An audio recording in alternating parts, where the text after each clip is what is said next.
수만 년을 이어온 고향의 소중한 문화유산. 삼국시대, 고려시대, 조선시대를 거쳐 지금까지 역사의 중심지였던 고양시는 우리나라에서 5번째로 문화유산이 많은 도시인데요. 그중에서도 잘 알려지지 않은 향토 문화재 속 숨겨진 이야기를 찾아 떠나봅니다.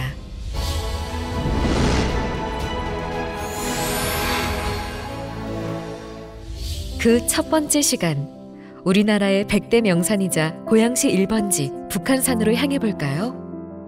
해마다 수백만 명이 찾는 수도권 유일의 국립공원 북한산. 북한산은 빼어난 경치와 다양한 문화유산까지 갖추고 있어 그 자체가 하나의 보물이죠. 그런데 북한산 주요 봉우리의 80%가 고양시에 속해 있는 거 알고 계시나요? 해발 836m, 북한산 정상 100군데의 주소는 고양시 덕양구 북한동 산 1-1번지. 인구 105만 고양시와 2300만 수도권의 전기가 시작되는 장소가 바로 고양시 1번지인 것이죠. 100군데 정상에 오르면 서울 시내가 한눈에 훤히 내려다 보이는데요. 태극기가 보이면 정상입니다. 그런데 100군데를 사시사철 지키는 태극기 아래에 이 보호 울타리의 정체가 궁금해집니다. 3.1운동의 역사적 사실을 후세에 전하기 위해 바위에 새겨놓은 이 암각문은 고양시의 대표적인 독립운동 관련 유적입니다. 1919년 2월 10일 최남선이 독립선언서를 작성하고 1919년 3월 1일 정재용이 탑골공원에서 독립만세를 외쳤다는 내용. 이 암각문은 내용에도 이름이 나와 있는 독립운동가 정재용이 1920년대 초반 새겼는데요. 내 모서리에는 한자로 경천애인, 하늘을 공경하고 사람을 사랑하라는 우리 민족의 정신을 아로 새겼습니다. 글자는 비바람에 닳고 깎였지만 그 정신은 오래도록 기억되겠죠? 2019년은 3.1운동 100주년입니다. 대한민국의 정기가 시작되는 곳, 고양시 1번지 북한산 100군데에 올라 대한민국의 평화를 함께 기원해 볼까요?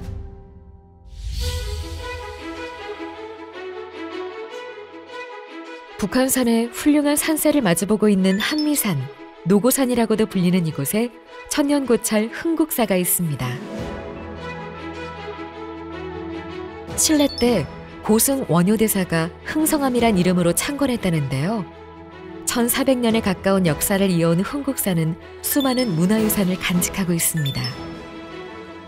이 흥국사 본전인 약사전 서쪽에 위치한 고양시에서 유일한 향토문화재 건축물이자 가장 오래된 목조 건축물 나한전도 빼놓을 수 없는데요.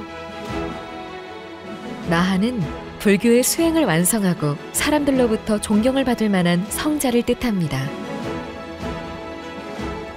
추녀 없이 용마루부터 지붕 끝까지 삼각형을 이루는 맞배 지붕은 웅장하거나 화려하진 않지만 단아하고 엄숙한 멋을 지녔습니다. 전통적인 무늬의 문살이 인상적인 문. 안에는 조선 후기에 제작된 것으로 보이는 우리 시에서 가장 큰 그림인 흥국사 괴불이 보관되어 있습니다.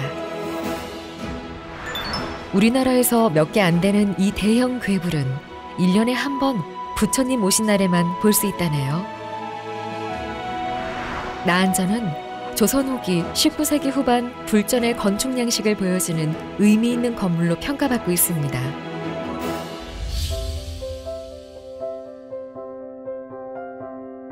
북한산 노적봉 아래 풍경소리가 아름답게 울리는 또 다른 절. 북한산성 3대 사찰 중 하나인 노적사입니다. 노적사는 조선조 숙종 당시 창건된 고찰인데요. 당시엔 나라의 외적을 막는다는 의미로 진국사라 불렸습니다. 그 후 사라져 빈터만 남았던 것을 1960년 무의스님과 불자들이 뜻을 합해 사찰을 복원했고 노적사로 불리게 됩니다. 노적사가 사라질 위기에서도 보존된 유물이 있었는데요. 부처님의 진신 사리탑을 지키고 있는 바로 이 석사자상입니다. 고양시에서 하나뿐인 석사자상인데요. 1970년대까지만 하더라도 노적사는 아주 작은 사찰이었어요. 그러다가 이제 90년대 초반에 인근 군부대 주둔지에서 사자상이 발견됐고 그것을 사찰 측에 기증하게 됐죠. 결국 이 노적사는 이 석사사상의 그 아름다움, 그 석사사상이 가지고 있는 역사적 가치, 이걸 통해서 전통 사찰로 지정되는 결정적인 계기가 되었기 때문에 굉장히 중요한 문화자산이라고 볼 수 있는 겁니다. 사자는 삼국시대부터 불법을 수호하는 상징 동물로 여겨졌는데요. 노적사 석사자상이 더욱 특별한 이유가 있습니다. 북한 산성 성곽을 축조한 같은 종류의 돌로 만들었으며 보통 정면을 보는 사자상과 달리 부처님을 지키듯 고개를 틀어 옆면을 응시한 모습입니다. 해학적인 표정도 인상적인데요.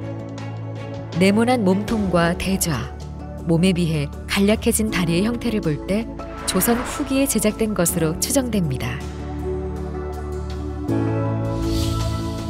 당시 돌로 만들어진 사자상이 많지 않기 때문에 양식적인 특징을 살펴볼 수 있는 고향의 소중한 문화유산입니다. 사자를 만나봤으니 이번엔 호랑이를 만나러 가볼까요?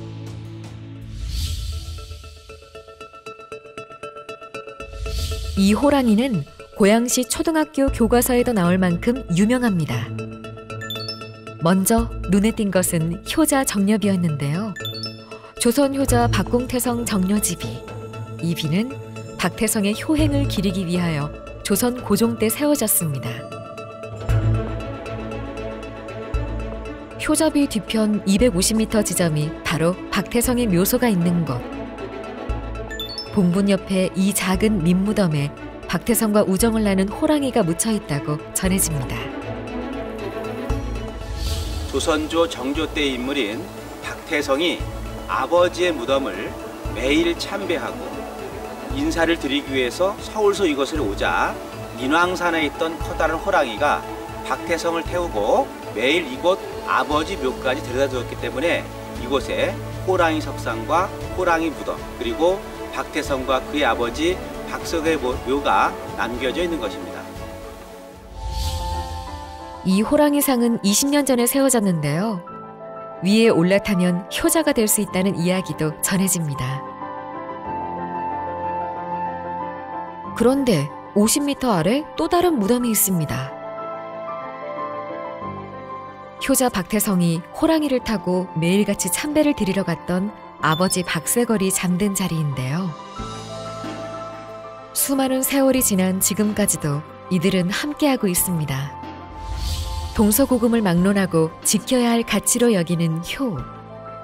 고양 지역 최고의 효자 박태성의 효행은 지금까지도 고양 시민은 물론 많은 이들에게 교훈이 되고 있습니다.